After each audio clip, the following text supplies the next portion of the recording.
우리 좌우에 계신 분들 서로 인사하겠습니다. 사랑합니다. 은혜 가운데 사십시다. 인사하십시다.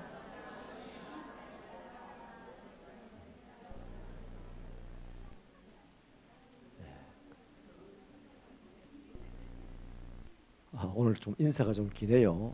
웅성웅성 인사가 좋은데 좀 더 하셔도 돼요. 네, 감사합니다. 오늘 우리가 보아야 될 것은 어렵다 하심에 대한 소요리 문답인데, 우리가 로마서 8장 40절을 읽어보았듯이요, 하나님께서는 우리를 불러놓고 가만히 내버려 두시는 분이 아니고, 불러놓고 곧바로 어렵다 하시고 우리를 이 땅 가운데서 세우셔서 당신의 영광을 나타내는 분이라는 말씀입니다.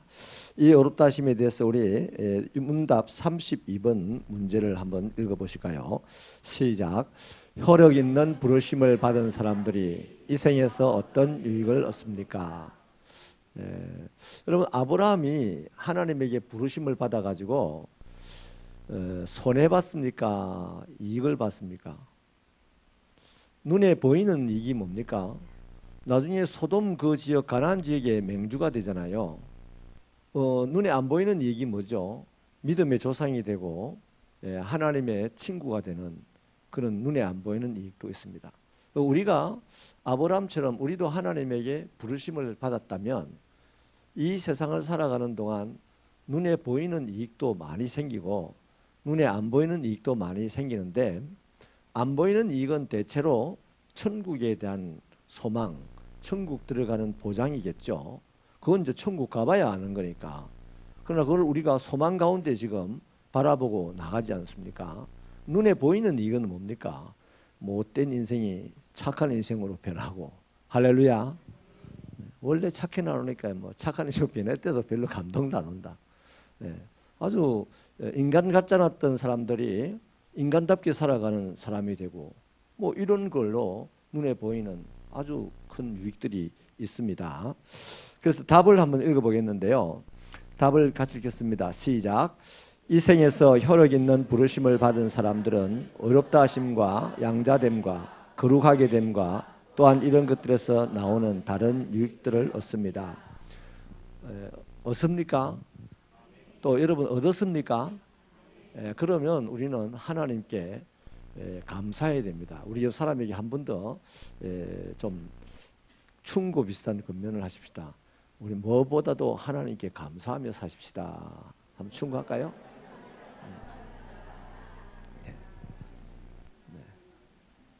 내 인생에 좋은 일이 일어났든 좋은 일이 일어나지 않았든 하나님만 생각하면, 하나님 말만 들으면 그냥 내 안에서 감사가 마치 그 용수철이 튀어오르듯이 튀어오르는 그 사람은 틀림없이 큰 인물이 될 줄로 믿습니다.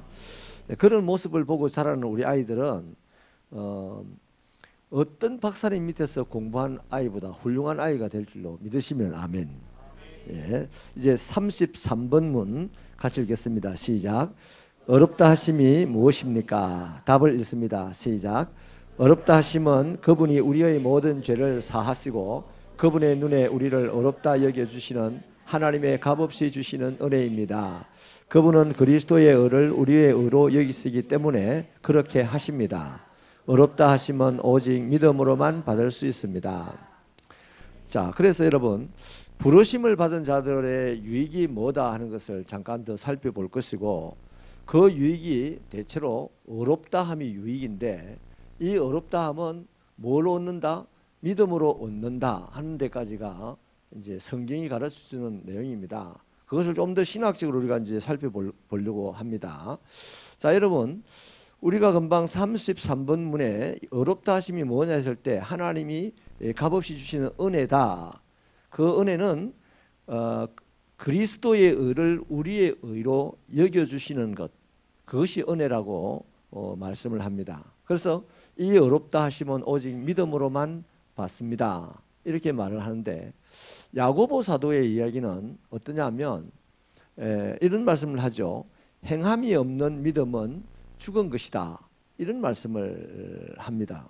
그러면 어렵다 하면 구원을 받는다는 것은, 이 은혜로운 일은 오직 믿음으로만 받는다고 하는데, 또 야고보 사도는 행함이 없는 믿음은 죽은 믿음이다 라고 하죠. 요것을 말이죠, 잘못 이해하면 딴지를 그런 말씀으로 이해를 하고, 그래서 어떤 사람은 믿음으로를 강조하고 어떤 사람은 행함으로를 강조하고 뭐 이렇게 이제 사람들이 섹트 되어 가는 교리들이 있습니다. 장로교는 의외로 믿음 쪽을 좀 더 강조해 왔습니다. 근데 감리교는 행함 쪽을 강조해 왔습니다. 그래서 장로교는 교회 밑에 전방 같은 게 들어오면 안 돼요. 원래 전통적으로. 요즘 워낙 그게 이제 뭐 다 열려져 버려 가지고 세 줘 가지고 세를 교회 수입으로 잡기도 하고 뭐 이러는데, 원래 전통적으로 장로교는 예배당 안에서 뭐 안 합니다. 예배당은 예배만 드리는 곳. 믿음의 이 행위를 강조하기 때문이고, 감리교는 선교를 강조하는, 행함을 강조하는 쪽입니다. 요한 웨슬레가 그쪽으로 출발했어요. 그러니까 어쨌든 교회가 제대로 굴러가려면 돈이 있어야 굴러가니까 교회를 높이 지어가지고 밑에는 전방들 줘가지고 세를 받아서 교회를 유지하고, 뭐 거기서 올라오는 소득으로 복음을 전하고, 어느 것이 맞습니까? 라고 하면 각자 다 나름나름의 그 좋은 점도 있고 나쁜 점도 있어요. 우리들도 마찬가지잖아요. 사람을 볼 때 앞면만 보고 사람을 사귀면 나중에 뒷면 때문에 큰 코 다치는 경우가 많습니다. 사람 사귈 때도 앞면, 뒷면, 옆면 뭐 좌우를 다 살펴보고 그 사람의 진면목을 파악해야지, 한쪽 면, 원래 사람은요 자기가 제일 좋아하는 선호하는 곳이 있습니다. 앞면을 선호하는 사람도 있고 옆모습을 선호하는 사람도 있고, 어떤 분들은 눈을 선호하는 사람이 있고 어떤 분은 입을 선호하는 사람이 있단 말이죠. 자기가 선호하는 그것만 중심으로 열심히 보다가 그 사람 좋다 하고 판단하면 안 좋은 경우를 많이 만나기도 합니다. 마찬가지죠. 다 장단점이 있으니까 단점은 덮어주고 장점은 세워주는 그런 사람이 되면 훨씬 더 세상을 유익하게 살아가게 될 줄로 믿습니다. 자, 그래서요, 이 행함이 없는 믿음은 죽은 것이라고 하는 이 야고보 사도의 말, 야고보 이 사도는 예수님의 동생입니다. 동생. 예수님의 이 동생 야고보 사도가 행함이 없는 믿음은 죽은 것이라고 말씀을 할 때, 오직 믿음으로 의롭다 함을 받는다, 믿음으로 구원을 받는다는 이 말과 배치되는 것이 아니고요, 이 순서가 있는 겁니다. 순서가. 자, 여러분, 이 믿음을, 하나님은 은혜로 우리에게 믿음을 주시잖아요. 하나님께서 내가 그냥 뭐 덜렁 믿겠다 해가지고 믿어지는 게 아닙니다.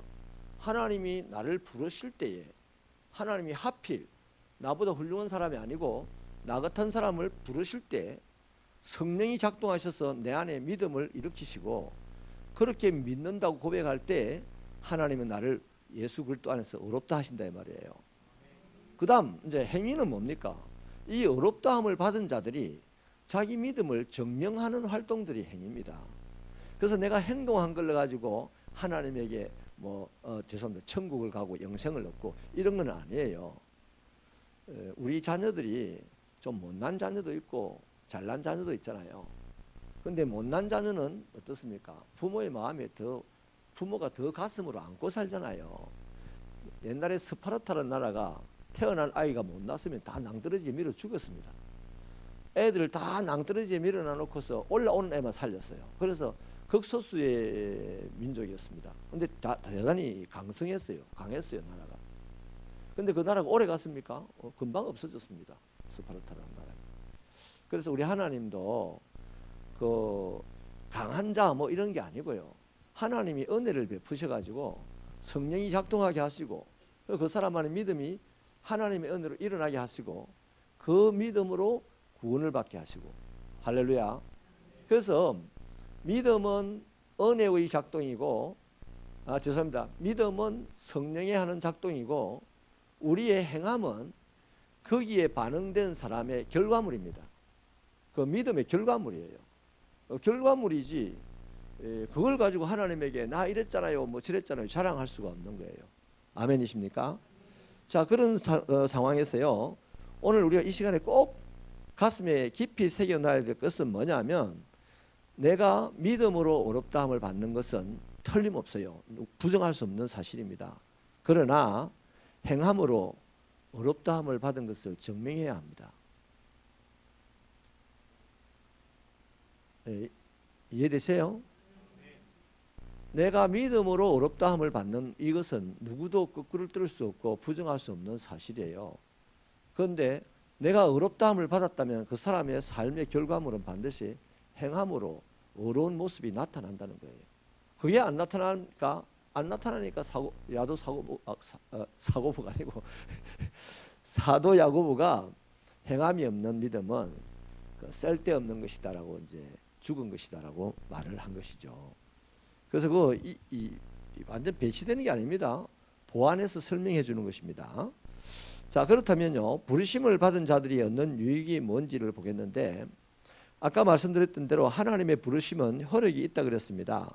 그 혈육이 뭐냐니까 구원입니다. 구원. 하나님이 부르시면 그 사람은 구원을 받습니다. 무조건 구원 받습니다. 하나님이 부르신 사람은 그 사람이 어떻게 살았든 간에 반드시 구원받는 자가 됩니다. 개과천선하고 회개하고 하나님이 요나처럼 물고기 뱃속에 넣어서 3일 동안 죽였다가 끄집어내 가지고 당신의 일을 하게 하시고 그 하나님의 그 부르심 그건 변개하지 않는다는 것입니다. 그러면 그럼 나는 무조건 구원받는 애. 그럼 이제부터 난 내 마음대로 살래. 마음대로 사시다가 실컷 고생하고 천국 가세요. 죽대로 고생하고 평안도 누리 못하고 불안 가운데 벌벌 떨다가 천국 가면 돼. 하나님이 그 사람 부르셨다면. 근데 야고보가 말하기를 그건 아마 하나님이 안 부르신 사람일걸. 하나님이 부르신 사람이라면 그래 살지 않는다. 변화되어 산다. 그 어려우신 하나님을 드러내면서 산다. 이렇게 말씀하는 거죠. 자, 그래서 하나님의 부르심의 허력은 우리가 반드시 구원받는 것인데 그분들이 이 땅에서 누리는 유익이 뭐냐니까 아까 말씀드렸죠. 눈에 보이지 않는 유익도 누리고 눈에 보이는 유익도 누린다. 그것은 뭐 간증을 통해서 다 뭐 들어봤을 테니까 설명을 생략하겠습니다. 자, 그러면 성경적으로 보면요, 그 누리는 유익을 근거를 보면 그렇습니다. 로마서 8장 30절을 우리 한번 읽어볼까요? 로마서 8장 30절 시작.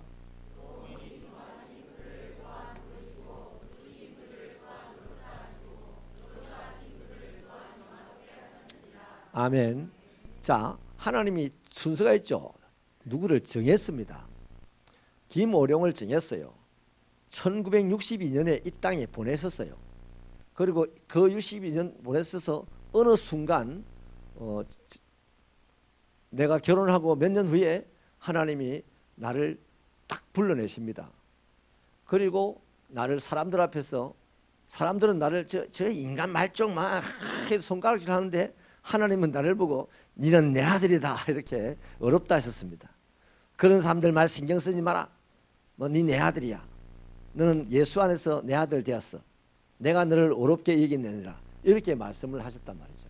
그 어렵게 여김을 받고 난 이후에 제가 어느 날 신학교를 가서 아이고 세상 방식으로 살지 않고 말씀이 원하는 방식으로 살려고 몸부림치는 것. 지난주 말씀드리려면 주님을 닮아가는 생활을 하려고 애를 쓰는. 그래서 우리는 요거만큼 영화롭게 되고 요거만큼 영화롭게 되고 요거만큼 영화롭게 됐고 나중에는 어떻게 됩니까? 내가 이 세상을 떠나는 날은 그리스도의 장성한 분량에 이르기만큼 영화로운 삶이 된다는 것이죠. 할렐루야. 그 말씀입니다. 이게 우리에게 우리 인생의 유익입니까? 손해입니까? 유익이죠. 엄청난 유익이죠. 자, 고린도전서 1장 30절요. 읽겠습니다. 시작. 너희는 하나님으로부터 나서 그리스도 예수 우리에게 지혜와 의로움과 거룩함과 구원함이 되셨으니 이 말은 하나님이 예수로 말미암아서 우리에게 지혜를 주시고 어려움을 주시고 거룩함을 주시고 구원을 주셨다 이 말입니다. 그 유익이죠. 그 다음 에베소서 1장 5절요. 고린도전서 6장 11절 6장 11절 시작. 너희 중에 이와 같은 자들이 있더니 주 예수 그리스도의 이름과 우리 하나님의 성령 안에서 씻음과 거룩함과 어렵다 하심을 받았느니라. 우리가 하나님의 부름을 받고 난 다음에 이런 역사들이 있었단 말이에요. 죄 씻음을 받고 거룩하게 되고 어렵다 하심을 받았다 이 말이죠. 에베소서 1장 5절 시작. 그 기쁘신 뜻대로 우리를 예정하사 예수 그리스도로 말미암아 자기의 아들들이 되게 하셨으니 하나님의 아들이 되는 유익을 받았어요. 여러분, 제가 문재인 대통령을 보고 가서 아버지 이러면 문재인 대통령이 매우 기뻐하면서 아 그래 내 아들 왔나 이러겠습니까? 물론 그 앞에 가서 그럴 수도 없겠습니다만 그래 했다 손치더라도 바로 그 경호원들이 와가지고 나를 쫓아내서 집으로 돌려보낼 것이고 집에 오면 우리 가족들이 우리 목사님이 이상하다. 아마도 정신적으로 문제가 있나 보다 하고 치료 감호소에 보내서 치료를 받게 할 거예요. 그잖아요. 근데 여러분 하나님을 보고 어떻게 아버지라 합니까? 맨정신으로 할 수 있어요? 솔직한 얘기로. 저나 여러분이나 맨정신으로 하나님을 보고 아버지라고 할 수 있습니까? 없어요. 문재인 대통령 같은 사람을 5만 명을 갖다 붙여놔도 잽이 안 되는 그 하나님, 그 대단하신 하나님을 보고 그냥 연금도 없이 그냥 아버지 이렇게 하면 그 돌아버린 사람 아니에요? 절대 할 수 없는, 절대 부를 수 없는 이름 아닙니까? 옛날에 이스라엘 백성들은요, 그 하나님의 이름을 감히 부를 수 없어서 가로 쳐놨습니다. 가로. 그리고 뒤에 오다가 성경을 꼭 기록해야 될 70인역을 써야 될 그 점에는 야훼라고 불렀습니다. 야훼. 네. 함부로 못 불렀습니다. 나 같은 사람이 어떻게 부르냐. 그런데 우리는 뭡니까? 우리는 얼마든지 부르죠. 얼마든지 불러요. 그 이유가 뭘까요? 네? 그 이유가 바로 그리스도 예수 때문이에요. 그리스도 예수를 믿기 때문에 영접하는 자 곧 그 이름을 믿는 자에게는 하나님의 자녀가 되는 권세를 주셨다는 이 약속의 말씀을 믿기 때문에 우리는 지금 당당하게 하나님을 아버지하고 부르는 거예요. 할렐루야. 이 엄청난 유익들을 우리가 받고 있습니다. 자, 그래서 여러분, 저와 여러분이 이 땅에서 하나님의 부르심을 입었기 때문에 오늘 이 수요일도 좀 쌀쌀해서 감기기도 살살 오고 이럴 때 집에 따뜻하게 누워 자면 되는데 뭐 하려고 기도하러 왔어? 뭐 하려고 예배를 드리러 왔어요? 우리를 부르신 하나님을 믿기 때문에 하나님의 그 부르심이 나의 인생에 너무너무 유익한 것으로 알기 때문에 여기 온 거예요. 지금 이것도 다 뭐다? 하나님의 은혜 안에서 성령이 작동하셔서 이루어지는 일입니다. 할렐루야. 자, 그러면 이런 유익들을 우리가 부르심을 받고 난 이후에 누리고 있는데 그 유익의 대표적으로 하나를 얘기한다면 이제 어렵다 하심이라고 우리가 밝혀봤죠. 자, 그러면 부르심을 받은 자들이 이 땅에서의 첫 번째 유익이 뭐냐니까요. 어렵다 하심입니다. 칭의라는 겁니다. 여러분, 내가 나를 볼 때 참 못났어요. 또 얼마나 못났는지 잘난 척 하는 사람이 왜 그리 미운지 몰라. 못나서 그래. 못나서. 내가 못나서 그래요. 내가 잘난 것 같으면 내 스스로가 잘났다고 확신이 되고 잘난 것 같으면 잘난 척 하는 사람 동료식을 가지고 잘났네. 화이팅 친구야. 이래야죠. 그런데 내가 못났기 때문에 잘난 척 하는 사람이 이상하게 미워. 여러분은 다 잘났어. 잘난 척 하는 사람을 좋아할지 모르겠어요. 네. 자, 근데 여러분 이 칭의라는 게 뭡니까? 나는 못났다고 생각하는데 내 양심도 나를 보고 손가락질해요. 그러니까 뭐 우리 오집사님이 나를 보고 얼마나 손가락질 하겠어. 내 실체를 보면. 여러분의 실체를 남들이 보면 여러분에게 와 우리의 대통령이 되어주세요 이래 하겠습니까? 나의 선생이 되어주세요. 내 구역장이 되어주세요 하겠어요? 안 할 거야. 손가락질 할 거라고 솔직한 얘기로. 여러분 양심도 그러지 않습니까? 그런데 딱 한 분, 딱 한 분만 나를 옳다 그래요. 나를 어렵다 그런단 말이죠. 그게 이제 칭의입니다. 옳다고 칭해주는 거예요. 누가 그래요? 하나님이 그래주는 거예요. 자, 그래서요, 이 하나님께서 당신 앞에서 나를 옳다고 얘기해 주는 거예요. 옳다고. 솔직한 얘기 여러분, 저와 여러분 예수를 영접하고 오늘 예수 믿고 사는 사람들인데도 불구하고 미운 사람 미워하고 좋아하는 사람 일부러 더 좋아하고 미운 사람 나타나면 좋아하는 사람을 더 싸고 돌고 뭐 이런저런 내가 봐도 째째하고 말이죠. 내 양심도 나를 손가락질 할 정도로 예수 믿는데도 불구하고 지금 살고 있어. 어떻게 이러는데, 이제 심각한, 제가 지적하는 문제는, 그러면서도 불구하고 부조시 지가 옳다라고 생각하니까 이게 이제 목사의 아픔인데, 이런 내 양심도 나를 손가락질 할 정도가 되면 정말 예배당에 와서 가슴을 찢고 하나님 앞에 괴로워하는 사람이 되고, 그래서 하나님의 위로를 받고 나가는 사람이 돼야 되는데, 하나님도 속이려고 덤벼드는 거야. 요즘 우리들의 신앙의 행태가 하나님 속일 수도 없는데도 불구하고 하나님 앞에 안면 몰수하고 딱 앉아서 거룩하게 앉았다가 거룩하게 돌아가가지고 나가는 순간 막 뭐 온갖 이제 수작들을 부리고 살아가는 우리들의 진면목이 있을 거예요. 그런데도 불구하고 방에 가만히 누워서 나 오늘 왜 그렇게 살았어? 너 왜 그래 도대체? 이러는데도 불구하고 하나님은 네가 옳다. 나는 이를 옳다고 본다. 이렇게 한다는 거예요. 그럼 이해가 됩니까? 내가 봐도 내가 그런데 그 옳으신 하나님 내보고 옳다고 한다. 그게 칭의입니다. 칭의. 그 누구 때문에 그러냐면 독생자 아들 예수의 죽으심 때문에 그러는 거예요. 지금 하나님은 우리를 볼 때 나의 이 진면목, 세상을 살아가는 이 껍데기 안에서 살아가는 나를 보는 게 아니고 하나님의 눈에는 나를 덮고 계신 예수가 보이는 거예요. 그 예수 때문에 나를 그냥 옳다 하는 거예요. 내를 볼 때 내가 안 보이고 예수가 보여서 네가 옳았어 이런다. 할렐루야. 이 사실을 우리가 알고 살 때 우리는 더 하나님께 감사하고 더 겸허히 살아갈 수 있는 비결을 얻게 되는 것이죠. 재판장이 말이죠. 다 죄인이라 그러는데 재판장이 무죄하고 탕탕탕 때리고 가면 그 다음 상고하겠죠. 그 다음 항소하고 그 다음 상고하겠죠. 그래서 세 번 대법원까지 가가지고 대법원장까지 가서도 재판장이 무죄하고 땅땅 때리면 그 사람 모든 사람이 다 죄인이라도 그 사람은 죄 없는 사람이 되는 겁니다. 마찬가지죠. 마귀도 이웃 사람들도 내 양심도 나를 잘못됐다라고 하는데 하나님이 무죄 이러면 나는 그분의 말씀 때문에 무죄인 사람으로 취급을 받는다는 겁니다. 이런 부르심을 받은 우리들에게 큰 유익이 있다는 것이죠. 이 부분에 대해서 이제 말씀의 설명을 보겠는데 로마서 3장 24절 한번 읽어보십시다. 시작. 그리스도 예수 안에 있는 속량으로 말미암아 하나님의 은혜로 값없이 어렵다 하심을 얻은 자 되었느니라.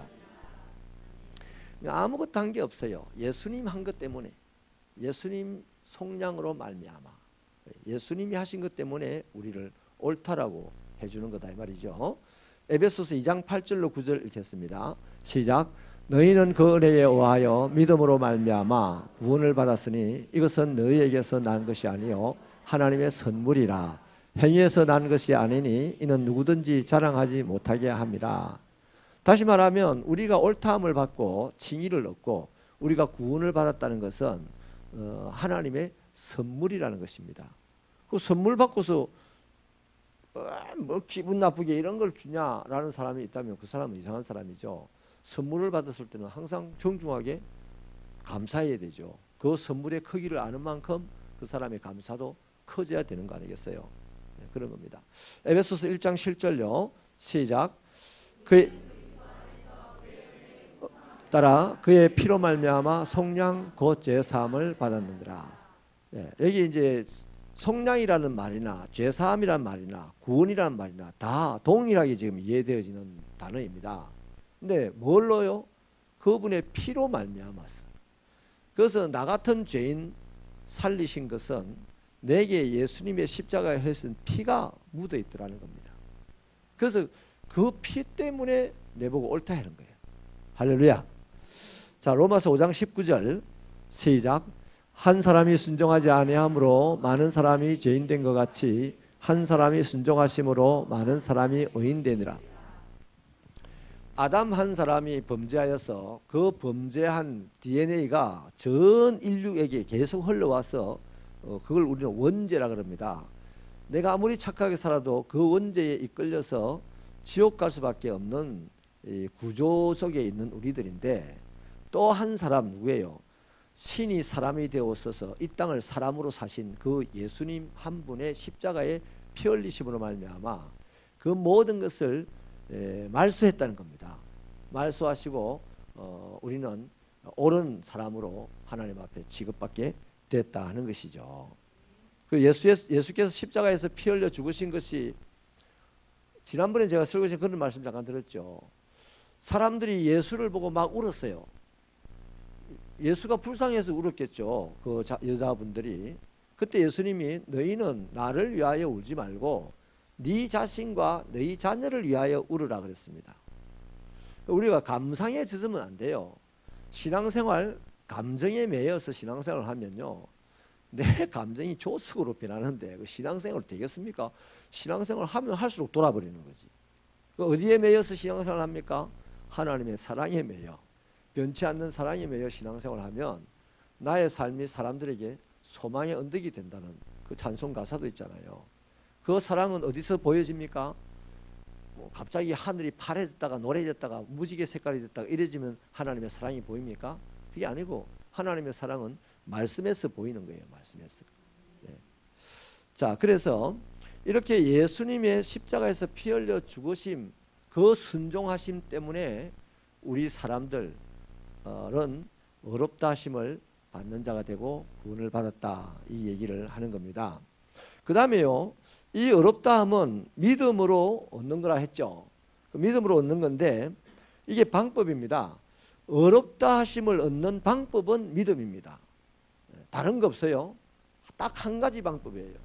내가 어렵다 하심을 받는 방법이 믿음 한 가지인데, 그래서 하나님이 나를 선택하시고 부르셨을 때에 우리 안에 뭐가 생긴다? 믿음이 생깁니다. 그 하나님이 나를 선택하시고 부르실 때 성령이 스탠바이 하는 거예요.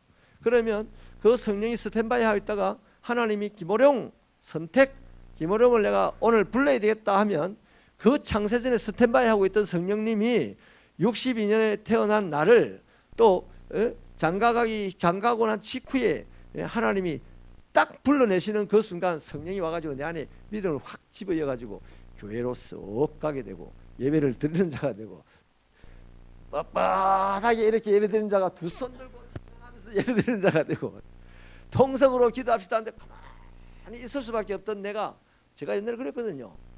제가 결혼하고 집사가 됐는데도 기도를 한번 난데없이 시켰는데요. 그 목사님이 시키니까 어쩔 수 해야 되잖아요. 아버지 이렇게 하고 끝났어요. 기도. 예수님의 이름으로 기도합니다. 이것도 못했어요. 그냥 머리가 하얘지더라고요. 아버지 이렇게 하고 난 다음에. 그래서 나중에 목사님이 대신 예수님의 이름으로 기도합니다. 끝내버렸어요. 시간은 물론 한 2, 3분 줬죠. 저는 하루보다 더 길더라고요. 시간. 땀을 뻘뻘 흘리고. 그런데 어느 날 성령이 작동을 하시니까 내 스스로 교회가 가고 싶어지고 내 스스로 앉아서 하나님을 찬송하게 되고, 아무도 없는데도. 그래서 한참 찬송하다가 보니 이거 내가 정신이 나간 거 아닌가? 어제 안 하던 짓을 지금 하고 있네. 그 조금 있다가 그냥 방언도 하게 되고. 할렐루야. 이게 사람이 하려고 마음 온다고 됩니까? 안 되고 성령이 작동한다는 얘기입니다. 오늘도 작동하는 줄 믿으시면 아멘. 성령이 작동하면요, 내가 훅 풀어져 있어요.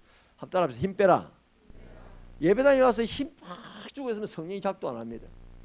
제가 이전에 우리 김정은 전도사님 시절 때 여기 이 학생들 담당할 때 한번 저 흰돌산 기도원에 보내면서 이번 수련회는 다 가서 방언 받고 온 날이었어요. 근데 못 받고 오는 애 딱 둘이 있다 그랬습니다. 갈 때. 그 중에 한 명이 우리 승리였습니다. 우리 승리였어요. 한 명은 비밀로 하겠습니다.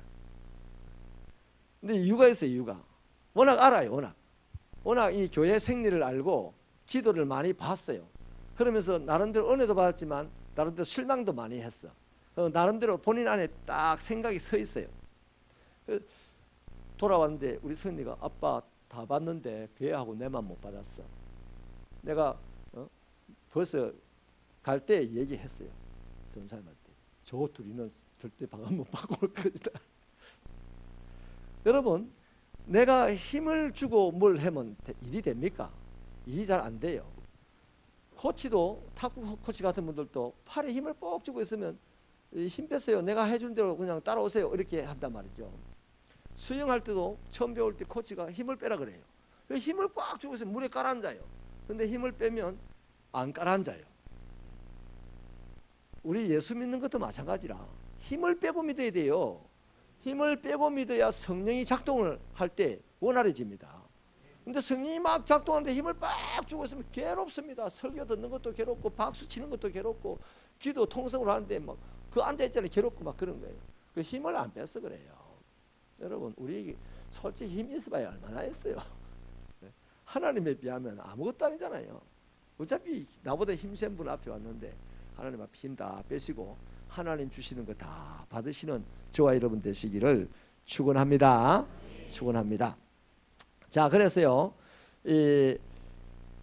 하나님이요 부르시고 선택하셨기 때문에 우리 안에 믿음이 생겼는데 그게 이제 에베소서 2장 8절에 그 은혜로 말미암아 너희가 믿음으로 구원을 얻었나니 이것은 하나님의 선물이다 이 말씀이에요. 이해됩니까? 하나님이 나를 선택을 하시고 나를 부르시고 그때 성령이 같은 동시에 작동을 하셔서 내게 믿음이 생겨서 어렵게 된 이것은 전부 뭐다? 하나님의 은혜 안에서 이루어지는 일이라는 겁니다.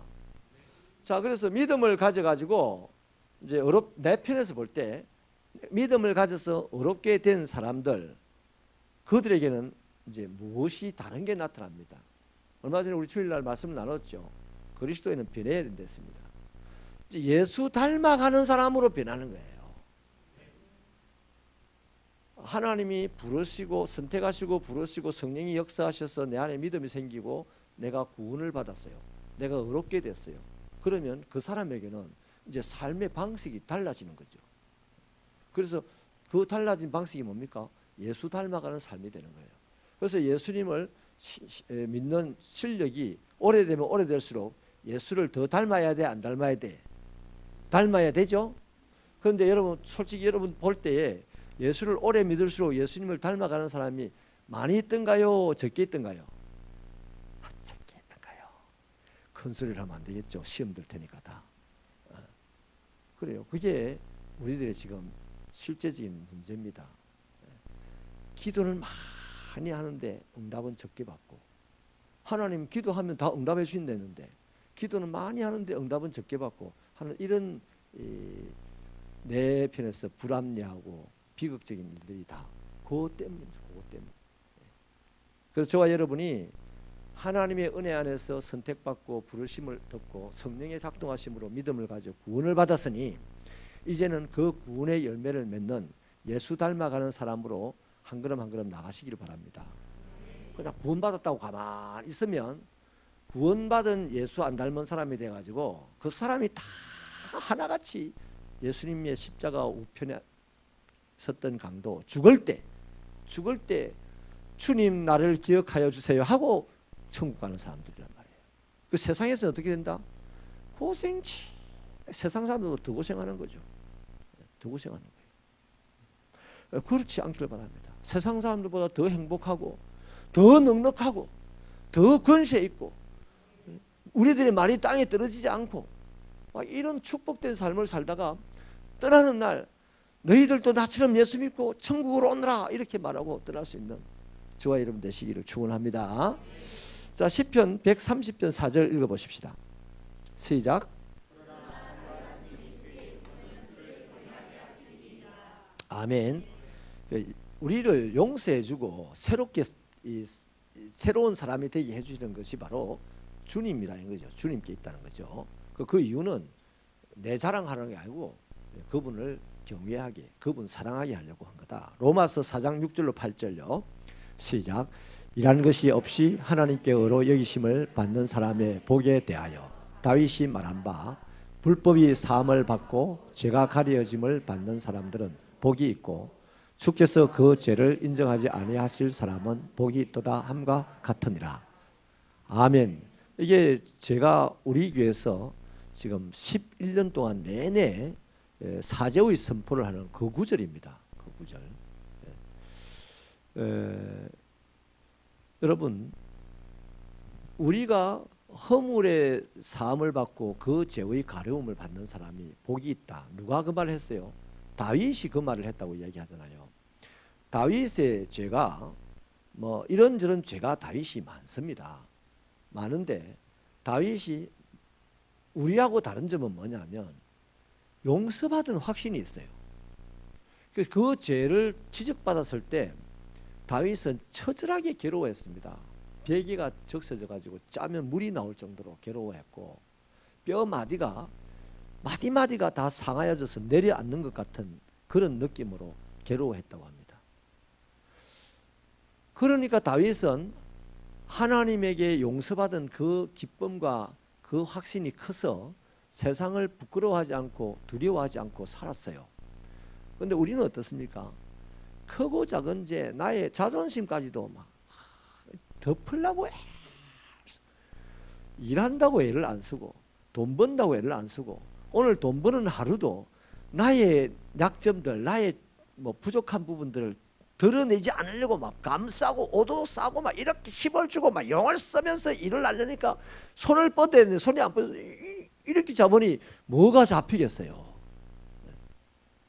그런데 다윗은 세상 사람이 다 아는 다 알매도 불구하고 부끄러워하지 않고 두려워하지 않고 담대하게 살았어요. 뭐 때문에? 하나님이 용서해 주셨다는 그 확신을 가졌기 때문에. 그 확신은 어디서 오느냐? 회개하는 데서 오더라는 겁니다. 할렐루야. 우리 하나님과 나 사이에 이런 자유함이 있기를 바랍니다. 그러면 우리 삶이 너무너무 유쾌할 거예요. 유쾌할 거예요. 여러분, 우리 툭 터놓고 사는 사이가 있지 않습니까? 우리 사람들 사이에도 다 함께 틀어놓고 살지는 못해요. 유난히 서로가 서로를 틀어놓고 사는 사람들 둘이는 만나면 어때요? 아무 끄림이 없어요. 너무 자유로워요. 그렇죠?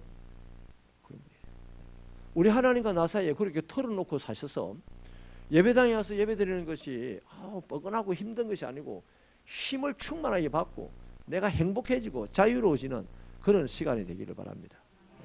꼭 그렇게 되는 새벽기회가 되면 좋겠어요. 자, 로마서 3장 20절 같이 읽습니다. 시작.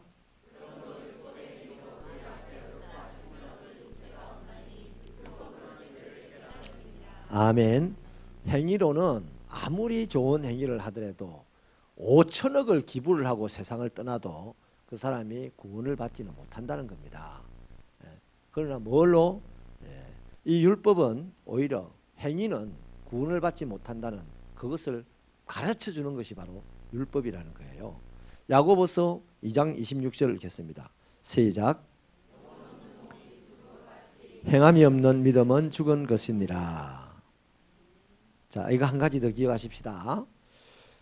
우리의 행위는 전적으로 믿음과 칭의의 결과이지 전제가 아닙니다. 하나님이 전제를 하기를 네가 이렇게 하면 구원을 받는다라고 한 게 아니에요. 대신에 믿음으로 구원을 받는다 했습니다. 믿음으로 칭의를 받는단 말이죠. 그 믿음으로 칭의를 받은 사람은 행한대요. 대한민국에는 개신교 교인들 중에는 믿음으로 구원받았다고 하는 사람은 맞는데 구원받은 사람이 그 구원에 걸맞는 행동을 하는 사람이 너무 적어. 천주교 교인들은요, 믿음이 별로 없어요. 그래서 가르침 받기를 행함으로 그 공덕으로 구원을 받는다 그럽니다. 그것이 암묵적으로 그 속에 흘러가고 있어요.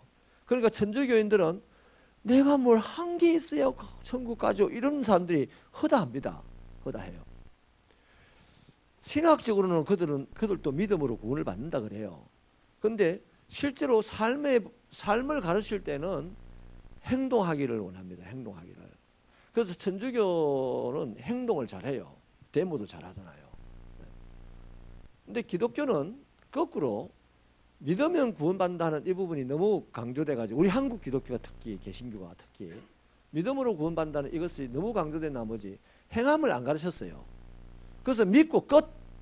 그래서 예수를 믿기는 믿었는데 마치 여전히 세상 죽은 사람들처럼 비슷하게 살아가는 거예요. 그래서 우리 개신교 교인들에게 지금 가장 적합한 말씀이 뭐냐면 에베소서 5장에 있는 이 사람들아 너희 저희 죽은 자들 가운데서 깨어 일어나라 주께서 빛을 비추시리라 그 말씀이 우리들에게 가장 지금 적합한 말입니다. 우리가 예수를 믿는데 예수를 믿으면 일어나서 예수와 함께 가야 되잖아요. 그런데 예수를 믿는다면서 예수와 함께 안 가는 거라 어디 있느냐? 죽은 자들 옆에 들어누워 있는 거예요.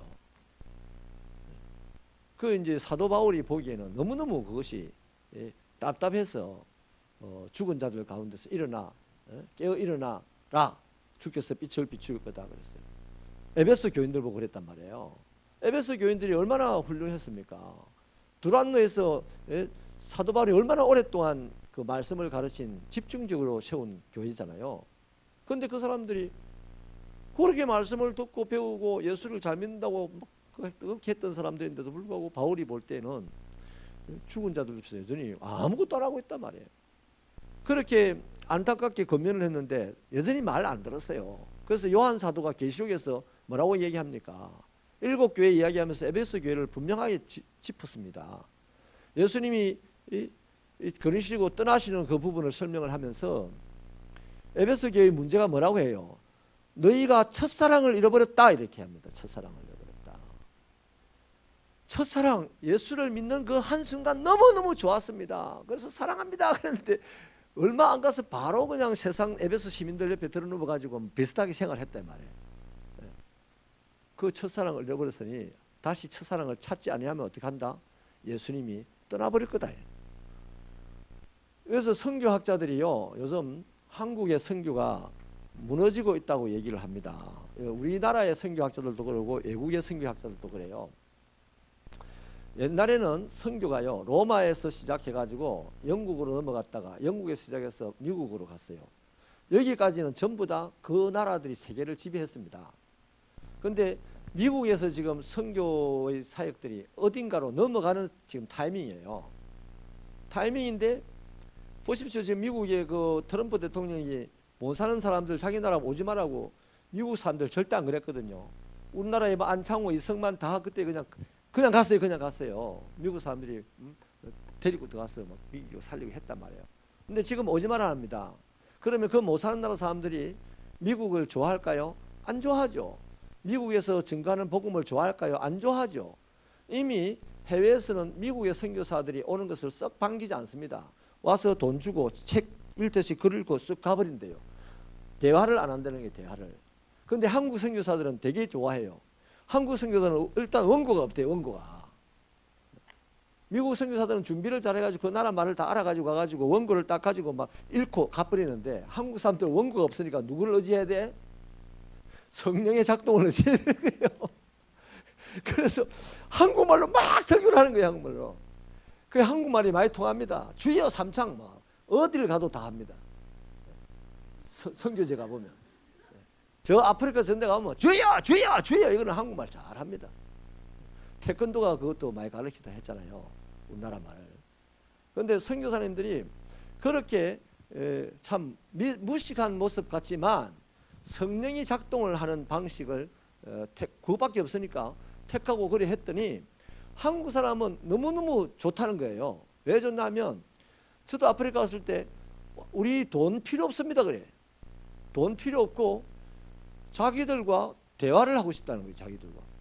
그래서 한국의 목사님들이나 선교사님들은 와서 설교하면 원고를 안 보고 다 자기들을 보고 말을 하니까 너무 친밀감이 있어서 좋다는 거예요. 친밀감이 있어서. 통한다는 거죠. 여러분 그렇습니다. 우리의 믿음은 절대 전제가 아닙니다. 행위는 전제가 아닙니다. 믿음이 전제입니다. 우리 구원의 전제는 믿음이에요. 그러나 구원받은 사람은 반드시 행위가 보여져서 그 구원이 진짜라는 것을 증명해야 됩니다. 우리 새벽기에 그런 기회 되십시다. 저희가 실제로 선교할 만큼 능력 있는 교회는 못 됩니다. 그러나 지금 선교를 좀 열심히 하잖아요. 분에 넘치도록 하고 있어요. 빌라델비아 교회처럼 능력이 없음에도 불구하고 분에 넘치도록 선교를 지금 하고 있는데 여러분 이런 때에 우리 모두가 이것이 내 믿음에 내가 믿음이 있다는 증거로 하는 선교가 되기를 바랍니다. 뭐 뻔때 내려고 하는 게 아니어야 돼요. 그러면 이미 그 구원과 상관이 없어요. 나에게 믿음을 주시고 나를 의롭게 하신 그 하나님 때문에 또 나도 누군가에게 믿을 수 있는 환경을 만들어주는 그 일을 하겠다. 이게 바로 선교 아닙니까? 그러셔서 우리 새벽교회가 주님이 오신 날까지 칭찬받고 사랑받는 무엇보다 주님이 떠나지 않는 우리 교회 여러분의 삶이 되기를 축원합니다.